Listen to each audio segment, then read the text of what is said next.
요즘 암 치료에는 다양한 유형의 약물이 사용된다고 들었어요. 어떤 종류가 있는 건가요? 우선 예전에 2015년도에 인터넷에 면역 항암제에 대한 여러 가지 큰 뉴스가 있었는데요. 당시 91세의 지미 카터 미국 전 대통령의 흑색종에 의한 전이성 뇌종양을 완치시켰다는 뉴스에 엄청난 주목을 받기 시작했습니다. 그 약물이 면역 항암제로 현재 많이 사용 중인 키트루다인 펜브롤리주맙입니다.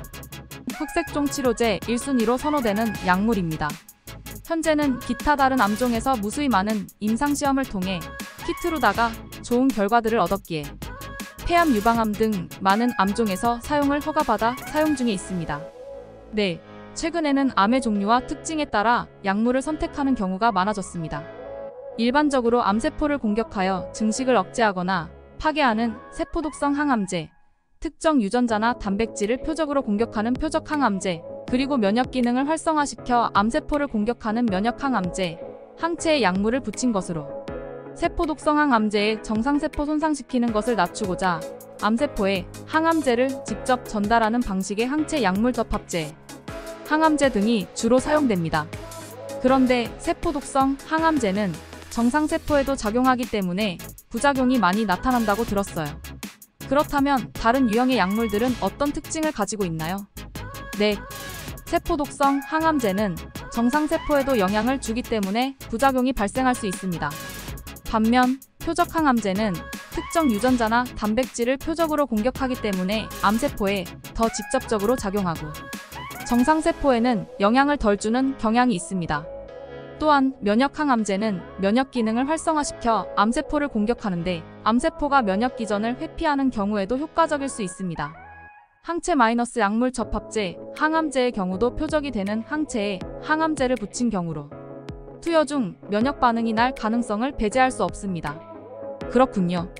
그러면 약물은 어떻게 선택되는 건가요? 암치료 약물은 주로 암의 종류와 특성, 환자의 상태 등을 고려하여 선택됩니다. 처음에는 환자의 유전자 변이 여부 등을 확인한 후 약물이 선택될 수 있고 환자의 연령, 신체적인 상태, 암 진행 정도 등에 따라서도 약물이 조정될 수 있습니다. 따라서 담당 의사의 처방에 따라 약물이 정해지며 약물을 복용하면서 부작용이 발생하는 경우에는 추가로 상담을 하거나 그에 따라 필요한 조치가 취해집니다. 그럼 암치료에서 약물 내성이 발생하면 어떻게 처리하나요? 암치료 중에 약물 내성이 발생하는 경우 다음 약물을 선택하는 절차가 있습니다. 내성이 생긴 약물보다 효과가 좋다고 입증된 다음 약물을 선택하여 치료를 진행합니다. 그러면 어떤 약물들이 주로 사용되는 건가요?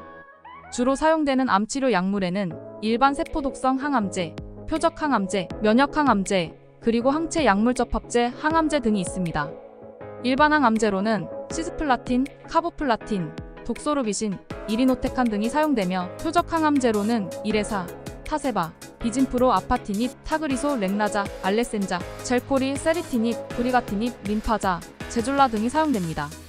면역 항암제로는 키트루다, 옵디보 임핀지, 티센트릭, 바벤시오, 여보이 등이 있으며 항체 약물 접합체 항암제로는 에드세트리스, 페드세브, 케사일라, 에너투, 베스폰사, 트로델비, 폴리비 등 국내에서 허가되고 있는 약물들이 있습니다. 위의 약물들은 국내 허가는 되었지만 약품별로 보험급여 적용이 되지 않을 수 있습니다. 이상으로 암치료의 다양한 약물들에 대해 알려드렸습니다. 여러분의 건강과 회복을 기원합니다.